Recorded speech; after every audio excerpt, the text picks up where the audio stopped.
bienvenidos a nuestra reunión en esta mañana.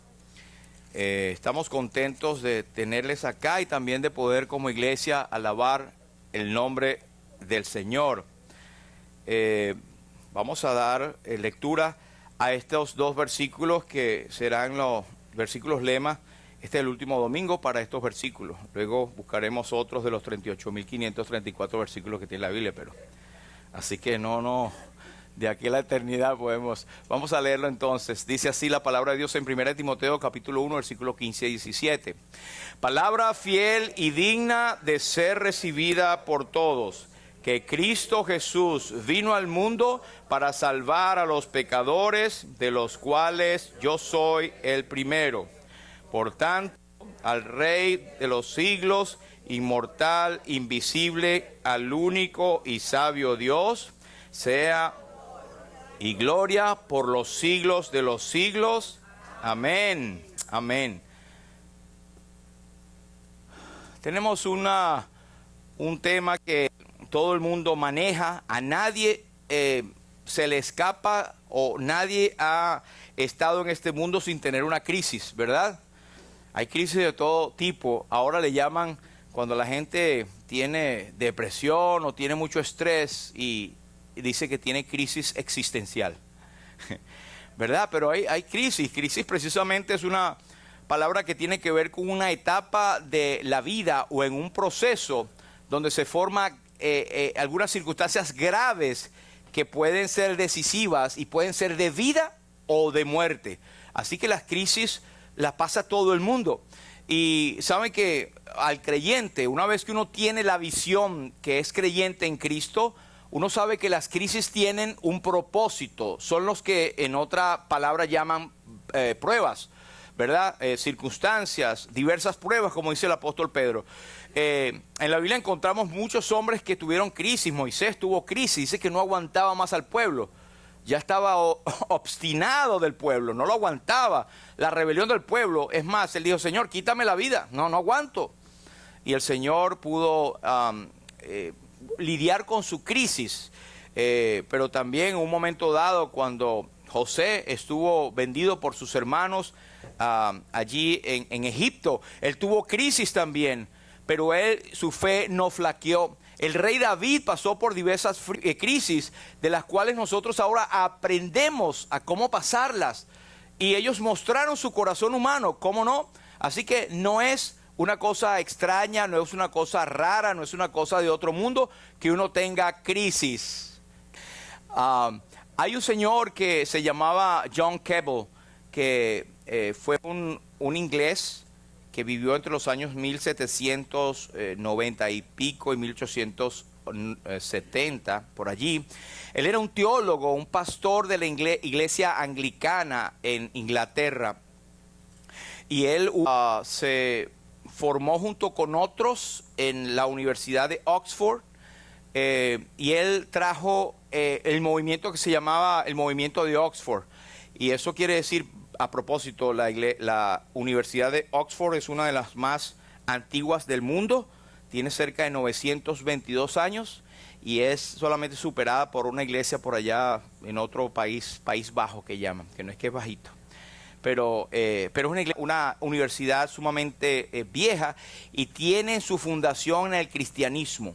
Pero ellos fundaron un movimiento que iba para recobrar lo que era la autonomía cristiana, porque estaba tratando de meterse el catolicismo con la cuestión del Papa, y también los anglicanos tenían como la reina, que era la representante de la iglesia, así que del todo no estaban bien. Lo hecho es que él era un pastor que él estaba tratando de seguir al Señor, y tiene muchos escritos y muchos poemas. Pero uno que a mí me llamó la atención es que él habla de las crisis, y él dice, aunque pensamientos acosadores parezcan insistentes, que tu alma no se abrume.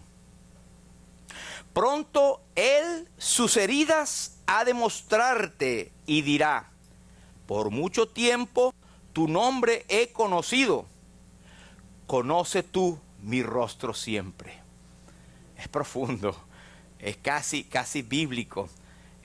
nuestros pensamientos vienen acosándonos, pero él dice, no se abrume tu alma.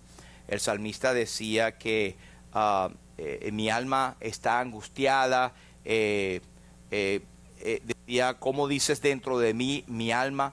Estaba sumamente angustiado. Él hablaba a su alma y él está hablando aquí a tu alma, no se abrume. Pronto él sus heridas ha de mostrarte. En otras palabras, cuando nosotros sintamos una presión, una crisis gigantesca, sepamos que no hubo nada que Cristo no fuese mucho más superlativamente en profundidad a cualquier ser humano. Él soportó lo indecible por nosotros, de manera que él conoce. Y palabras del salmista que me gusta tanto citar, él dice, se compadece Jehová de los que le temen porque él conoce nuestra condición. Él nos conoce, él sabe quiénes somos nosotros y no solamente se acuerda que somos polvo, como dice el salmista, sino que él mismo se hizo carne y habitó entre nosotros. El apóstol Juan dice, y vimos su gloria, gloria como la del unigénito Hijo del Padre, lleno de gracia y de verdad. De manera, hermanos, que cualquiera que sea tu crisis, puedes acercarte confiadamente al trono de la gracia para alcanzar misericordia y hallar gracia para el oportuno socorro. Ahorita tenemos la lectura en el Evangelio según San Lucas, capítulo 7, versículo 15 al 35. Lucas capítulo 7, vamos a leer unos versículos antes. Vamos a leerlo desde el 11. Usted tiene su Biblia ahí también. Esto es simplemente una ayuda. Pero dice así la palabra de Dios. San Lucas capítulo 7, desde el versículo 11. Dice así. Aconteció después que él iba a la ciudad que se llama Naín. E iban con él muchos de sus discípulos y una gran multitud.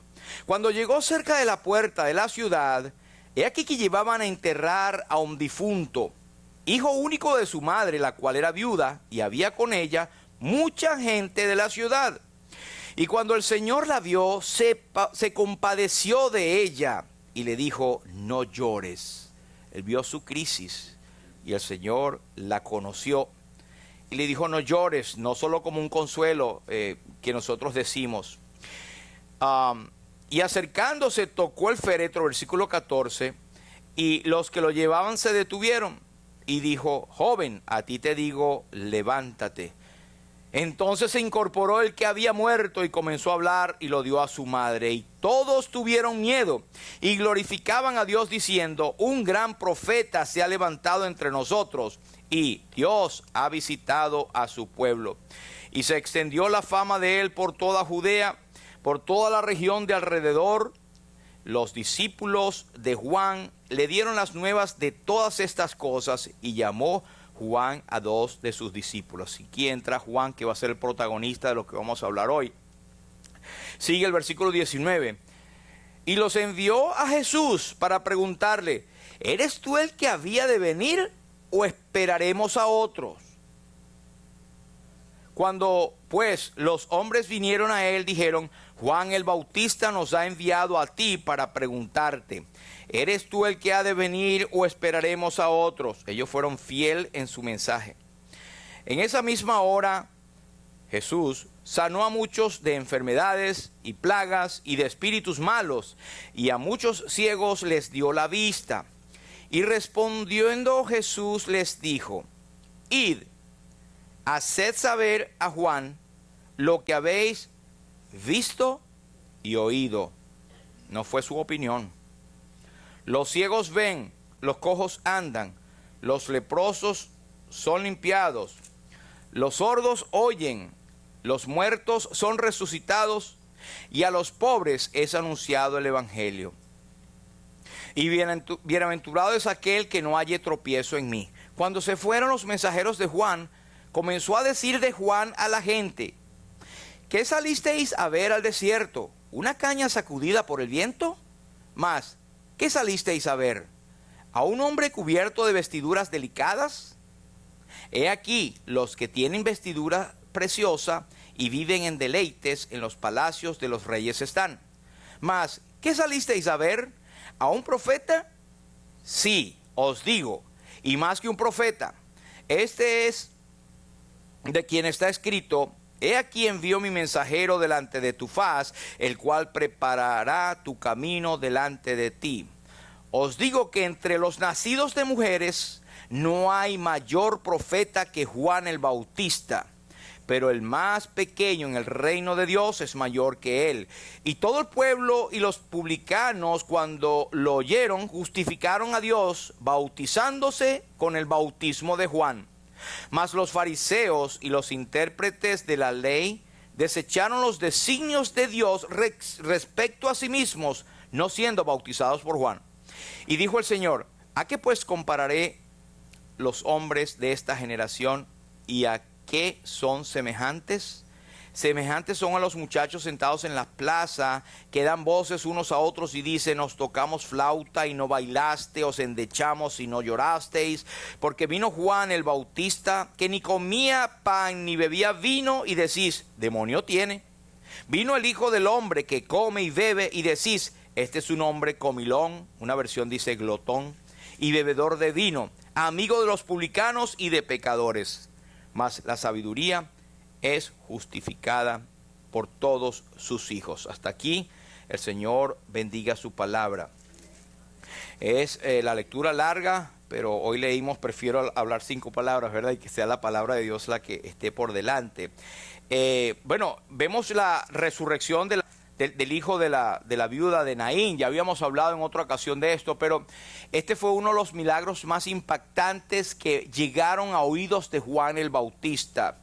Dice que se incorporó el que estaba muerto y se extendió la fama de él por toda Judea y por toda la región de alrededor, versículo 17. Y llegó también a oídos de Juan. ¿Dónde estaba Juan? Estaba en la cárcel, estaba en la lúgubre prisión. Los discípulos de Juan le dieron las nuevas de todas estas cosas, y llamó Juan a 2 de sus discípulos. Él estaba en la cárcel. Ahora, él era... Después el Señor lo alabó, ¿verdad?, como uno de los más grandes profetas que se habían levantado. Pero vamos a ver un poquito el contexto. No necesita usted buscarlo, pero por ejemplo en San Marcos capítulo 6, versículo 17 al 20, vemos un poquito el contexto de por qué Juan estaba en la cárcel. Dice que porque el mismo Herodes había enviado y prendido a Juan y le había encadenado en la cárcel por causa de Herodías, mujer de Felipe su hermano, pues la había tomado por mujer. No solamente que lo había echado a la cárcel, estaba encadenado en la cárcel. Obviamente tenía una crisis tremenda.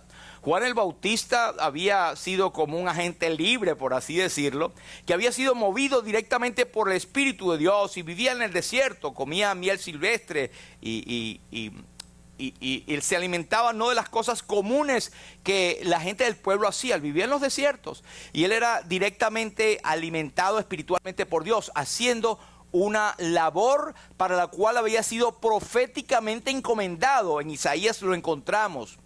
Pero dice que mujer de Felipe su hermano lo había tomado por mujer, y entonces Herodes se sentía mal porque él le estaba reprendiendo. Versículo 18 del capítulo 6 de Marcos, como digo, solamente lo escuche. Porque Juan decía a Herodes: no te es lícito tener la mujer de tu hermano. Pero Herodías le acechaba y deseaba matarle y no podía, porque Herodes temía a Juan, sabiendo que era varón justo y santo, y le guardaba a salvo, aunque fuera en la cárcel. Y oyéndole se quedaba muy perplejo, pero lo escuchaba de buena gana. Aquí está Juan el Bautista, que lleno del Espíritu Santo, todo hombre de Dios que tiene un mensaje de Dios, la palabra de Dios redarguye por medio de él a los oyentes. Siempre hay una palabra que toca cuando la gente está en pecado, y esto hace que el corazón empiece a buscar o a molestarse, o otros alrededor que no les gusta, cómo me quito este chichón de encima. La mujer de Herodías, hermanos de Herodes, vivía con Herodes en adulterio, obviamente, y esto era algo que Juan le había reprendido, y esa fue la razón por la cual lo metió en la cárcel, y lo metió en la cárcel encadenado, y él no pretendía matarle, pero nosotros sabemos la historia. Luego que después hubo una gran fiesta y la hija de Herodías salió a bailar, y el rey, posiblemente muy borracho, le gustó el baile, dijo, caramba, hasta la mitad del reino te voy a dar, ¿qué es lo que quiere? Y la muchacha fue y le preguntó a su mamá, mami, ¿qué le digo? Bueno, pídele la cabeza de Juan el Bautista. Nosotros sabemos el resto, ¿verdad? Pero cualquiera de nosotros puede pensar, ¿qué pasó aquí? Juan el Bautista, un hombre de Dios, eso no aparecía en el Antiguo Testamento, aparecía que él era aquí el profeta que iba a acomodar, que iba a enderezar las sendas, preparar el camino a Jehová nuestro Dios. Iba a preparar el camino al mismo Dios que los falsos testigos de Jehová y los solo Jesús, por ejemplo, dicen que Jesús no es Dios. Precisamente en la profecía, el que iba a comer miel silvestre y a vivir allí en el desierto, iba a venir proclamando y enderezando el camino a Jehová. Y cuando Juan el Bautista se presentó, él dijo, he aquí el Cordero de Dios que quita el pecado del mundo, presentó a Jesucristo, el mismo Dios, pero hecho carne en la función de Cordero para quitar de en medio el pecado. Pero por esto estaba él en la cárcel. Volviendo a nuestro versículo, se extendió la fama de él por toda Judea, versículo 17. Este milagro último de la resurrección del hijo de la viuda de Naín trajo la atención a todos, a muchas personas. Y claro, la de Lázaro también, la resurrección de los muertos principalmente es una de las más poderosas. Y sabe que usted y yo hemos sido resucitados de los muertos. En Efesios capítulo 2 nos dice, y Él os dio vida a vosotros cuando estabais muertos en vuestros delitos y pecados. Usted y yo somos un testimonio andante, caminante de la gracia y el poder de Dios. Amén. De manera que nosotros, inclusive sin hablar, basado en la conducta que tenemos de cristiano, movidos por el Espíritu Santo, enseñados por la palabra y pareciéndonos a Cristo, vamos a atraer, vamos a hacer un mensaje. El apóstol Pablo dijo, vosotros sois carta leída. Así que este es un mensaje, hermanos, que sepamos que si no podemos hablar, si no tenemos la elocuencia de hablar y de predicar, si no tenemos ese don, pues nuestra conducta predica delante de los demás. Somos resucitados en Cristo Jesús. Estábamos muertos, mas ahora vivimos. Pero vamos a ver lo primero, es la crisis de Juan y cuál fue lo que nos hace pensar la crisis tremenda que dice, el versículo 19 dice, ¿eres tú el que había de venir o esperaremos a otro? Y esto es extraño. Usted estará de acuerdo conmigo. Juan el Bautista era primo del Señor y seguramente había visto sus milagros. Juan el Bautista vio sentido, movido por el Espíritu Santo, él mismo descender en forma de paloma sobre el Señor. Él dice, el siguiente día vio Juan a Jesús que venía a él y dijo, he aquí el Cordero de Dios que quita el pecado del mundo. Mira lo que Juan había dicho de ese mismo Jesús, que ahora estaba preguntando, chico, ¿de verdad tú eres? Él dijo, este es aquel de quien yo dije, después de mí viene un varón, el cual es más poderoso que yo, y es primero que yo, y yo no le conocía, mas para que fuese manifestado a Israel, por eso vine yo bautizando con agua. Y dice, esto está en Juan 1 y 29 al 34, también dio testimonio diciendo, vi al Espíritu que descendía del cielo como paloma y permaneció sobre ¿quién? Sobre Jesús. Y yo no le conocía, pero aquel que me envió a bautizar con agua, que él me dijo, sobre quien veas descender el Espíritu que permanece sobre él, ese es el que bautiza con el Espíritu Santo. Juan había tenido todas las señales sobrenaturales de que era Jesucristo. Aparte que su espíritu se lo decía. Él lo señaló, este es el Cordero. Él estuvo allí cuando fue bautizado por él mismo y cuando vio al Espíritu bajar. Y el mismo Dios le dijo, este es mi Hijo amado en quien tengo complacencia. Usted y yo diremos, no sé si has llegado a este punto en la Biblia, ¿cómo es posible que Juan haya dudado? Y a veces llegamos a crisis en nuestras vidas, amados, que por el momento en que estamos pasando, se nos olvida la cosa. Hasta se nos olvida que somos cristianos. En un momento de rabia o de furia, yo dejé el evangelio a un lado y me le volé a esa persona, ¿verdad? O se nos olvida qué milagros ha hecho el Señor en nuestras vidas, hermano. ¿Será a mí solito que me ha pasado eso? en un momento de desesperación, de angustia, de crisis, nos olvidamos que el problema no es más grande que Dios. Que Dios está sobre todo problema y toda situación porque Él es soberano. No se nos olvide esto, hermanos. Pero sí hay la posibilidad de caer en crisis. Tal vez has estado tú en esa crisis, tal vez ahorita estás en esa crisis, pues tienes que conocer, si eres creyente en Cristo, que Jesús es el mismo ayer, hoy y por los siglos, y que es el poderoso, y que todas las cosas ha hecho Él con la palabra de su poder, y todo en el universo es sostenido por la palabra de Cristo. Amén.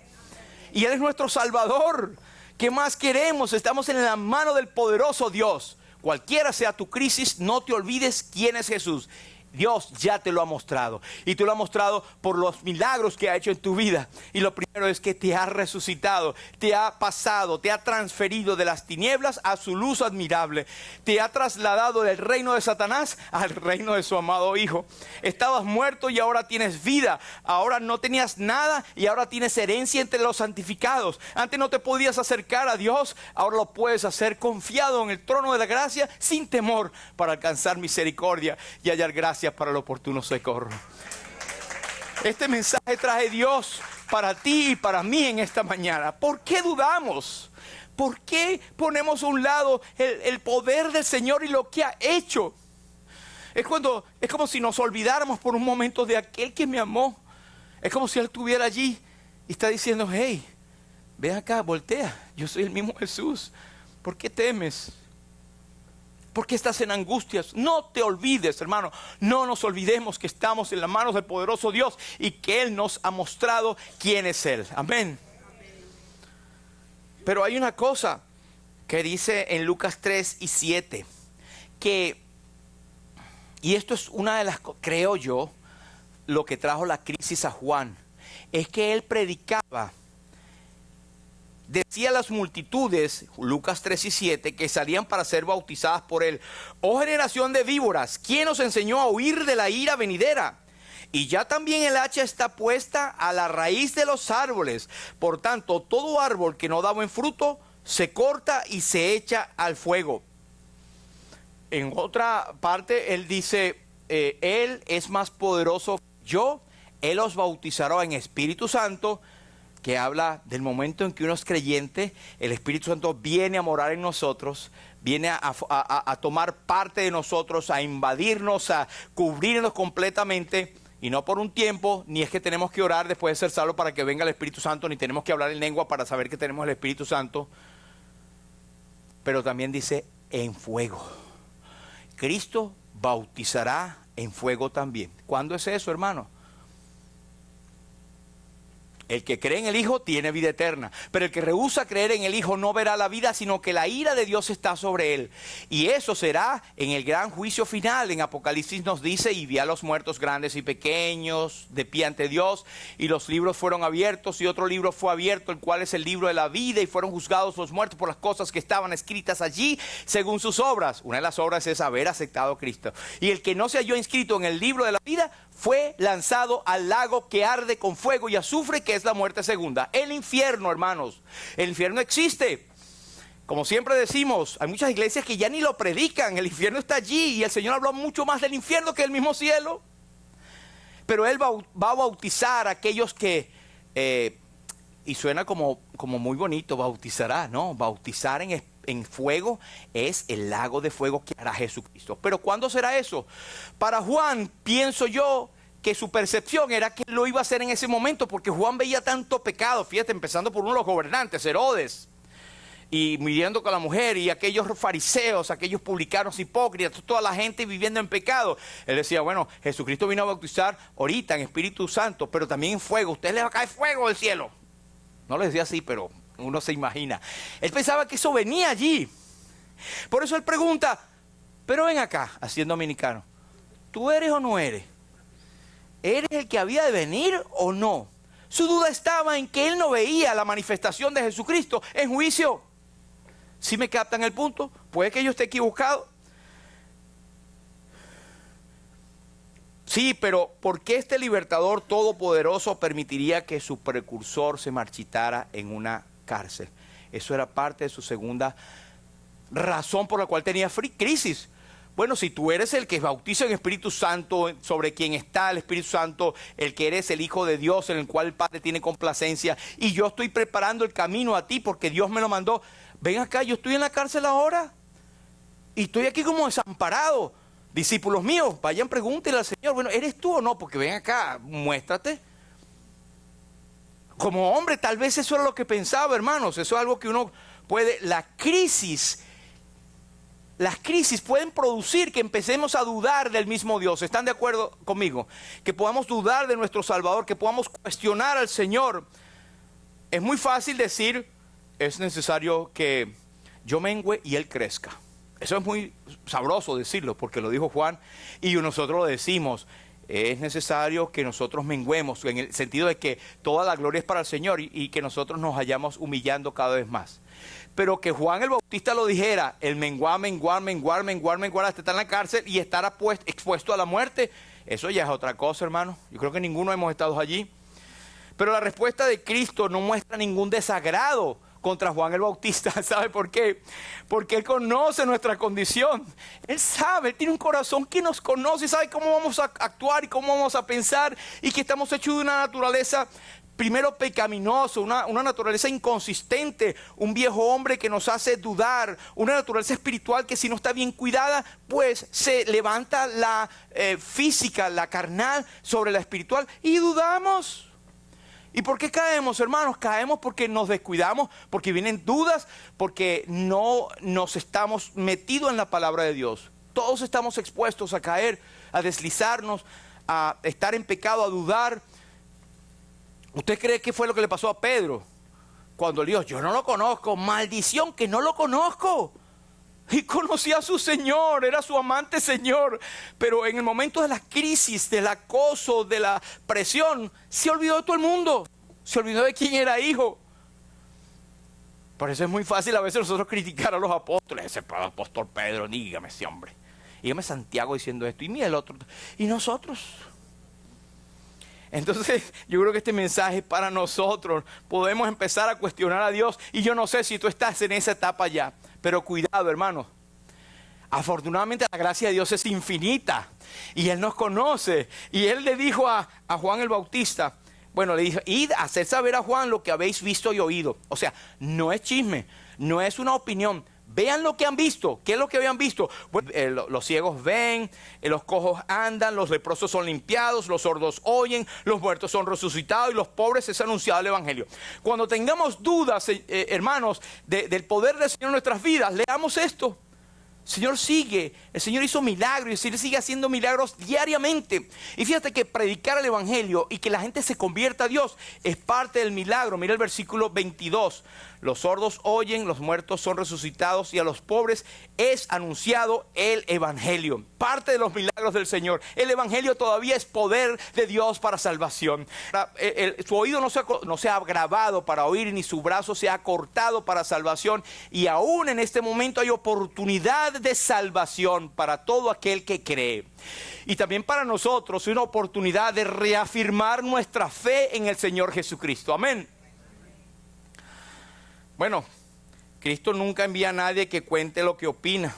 Hablamos lo que sabemos. Y Juan lo dice en primera de Juan, él dice, lo que hemos visto eso y oído, eso os anunciamos para que también vosotros tengáis comunión con nosotros. Y nuestra comunión verdaderamente es con el Padre.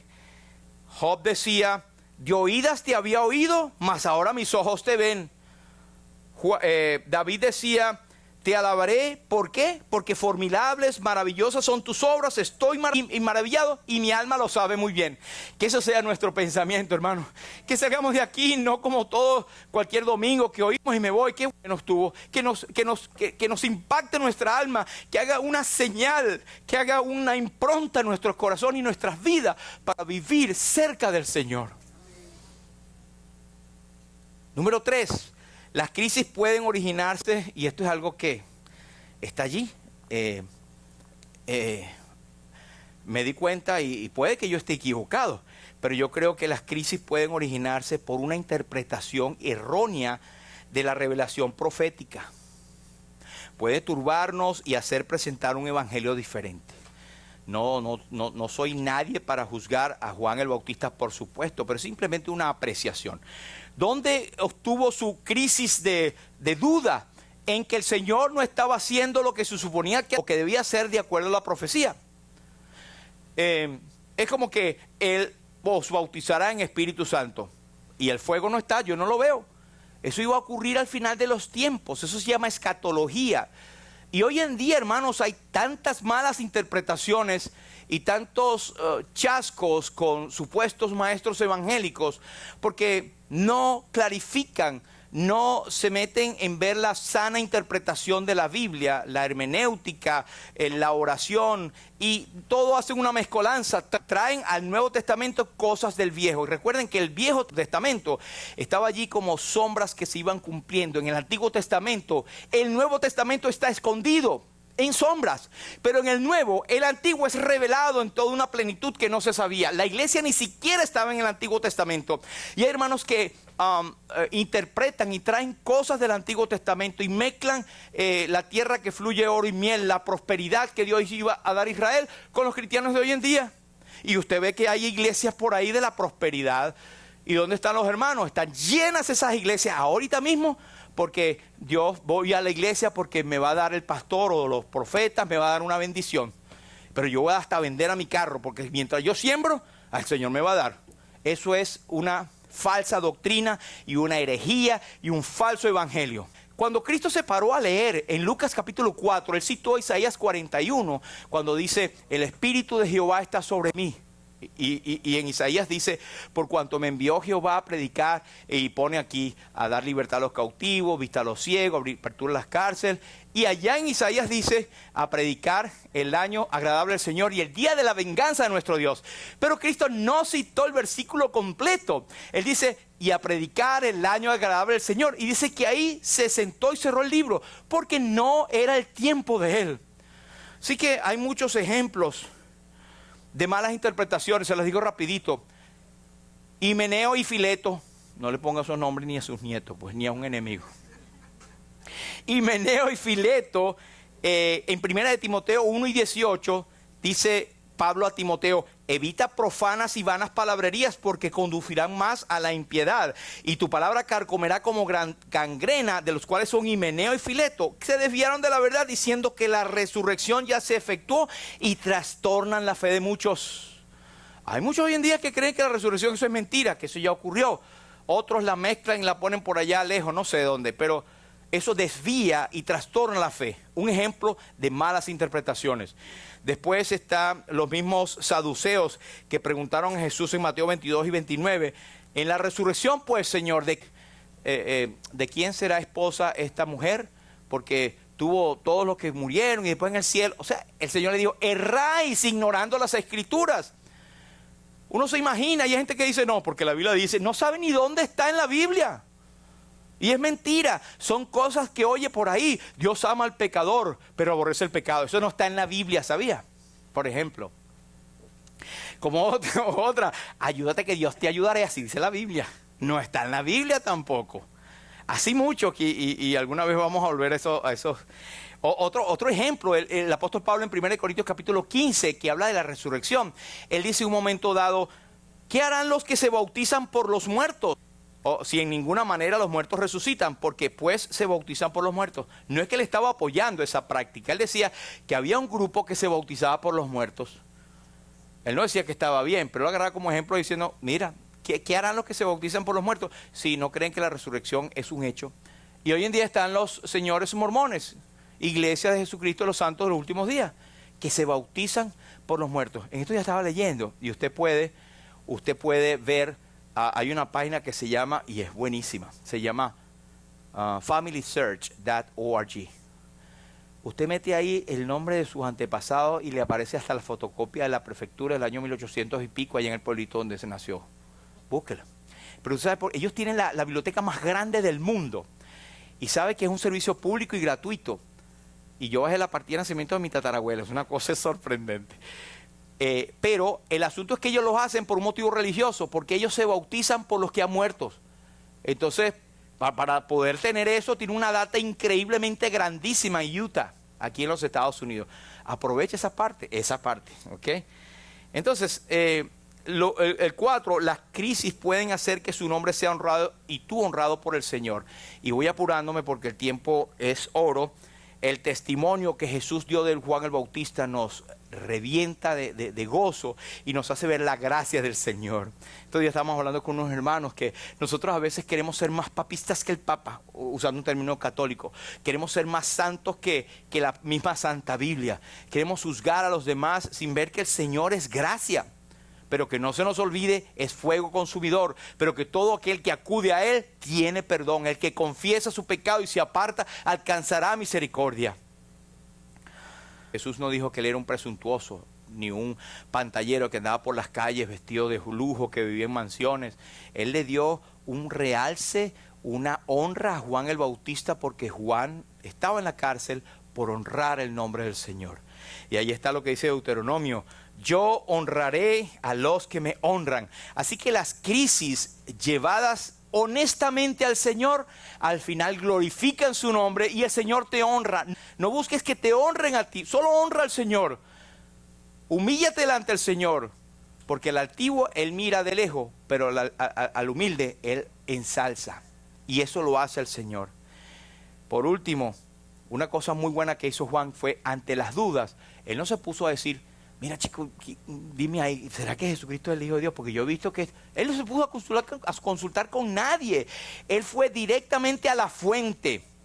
Hermanos, vayamos a la fuente. Y eso nos corta, gracias al Señor, que aquí no tenemos el problema de chismes. Digo yo, aunque tú sabes que la otra vez... No lo tenemos y damos gloria a Dios por eso. Pero el Juan prudentemente, en vez de guardarse para sí la dificultad, él se la llevó a Jesús, aunque muy loca que pareciese, aunque muy extraña, pero ven acá, ¿cómo vas a dudar si tú mismo lo anunciaste? Aunque pasó eso, el Señor lo alabó, lo ensalzó y dijo: mira, no hay hombre nacido de mujer que sea como este hombre. Y la actitud de David fue: ¿hasta cuándo, Jehová, me olvidarás para siempre? ¿Hasta cuándo esconderás tu rostro de mí? Esos hombres en crisis, ellos derramaban su vida delante del Señor. En el Salmo 5 y 3 es una respuesta de lo que podemos hacer. Oh Jehová, de mañana oirás mi voz, de mañana me presentaré delante de ti y esperaré. Ahí está. En conclusión, número 1, las crisis traen dudas. ¿Eres tú el que había de venir? Pedro dice: tú eres el Cristo, el Hijo del Dios viviente. Salmo 71, tú has hecho grandes cosas, oh Dios, ¿quién como tú? Recordemos eso. Número 2, cuidado con interpretaciones fuera de tiempo. No decimos que nosotros tenemos la interpretación más excelente, pero es una interpretación balanceada que tienen hermanos de todo el mundo de sana doctrina. Tenemos una interpretación balanceada. Las dispensaciones aparecen en la Biblia, pero son periodos de tiempo en que Dios ha mostrado y ha trabajado con el hombre. Y hay diferencia entre Israel y la iglesia, definitivamente. Cuidado con eso. Venga los viernes. Número 3 y último. Ante las dudas, vaya a la fuente. No empiece a preguntar por ahí. Si usted tiene un problema con el pastor, trate de resolverlo por usted mismo. No, mentira. Usted venga directamente a mí. Si usted tiene algún problema con el hermano, no vaya y riegue rumores antes de llegar directamente al hermano. Enfréntese y diga y exprésese. Ore al Señor primeramente. Y seguramente ese hermano o esa hermana va a estar más sorprendido. Wow, no lo sabía, perdóname, ¿verdad? O en el peor de los casos dirán: no, Señor, tú eres la que decide. Bueno, está bien, yo te perdono, tú me perdonas. Y listo. Pero hagamos lo que tenemos que hacer. Ante las dudas, vayamos a la fuente. Padre, queremos darte las gracias, Señor, por tu palabra, porque estas crisis de estos hombres tuyos nos enseñan profundamente en nuestras vidas y estamos ávidos, estamos necesitados de ti, de consuelo, de consejo, Señor, tuyo, si lo encontramos en tu palabra. Oh, bendita palabra tuya. Gracias por nuestro amado Salvador, quien es el mismo, quien murió por nosotros en la cruz, quien se entregó por nosotros a pesar de esa gran contradicción de pecadores y nos ha rescatado, nos ha redimido, pagó lo más profundo por nosotros. Señor, que jamás nos olvidemos de quién es Cristo para nosotros. Gracias por las crisis, Señor, y gracias porque en medio de ellas tú nos socorres. Bendito sea tu nombre, Señor. En el nombre de Jesús. Amén. Amén.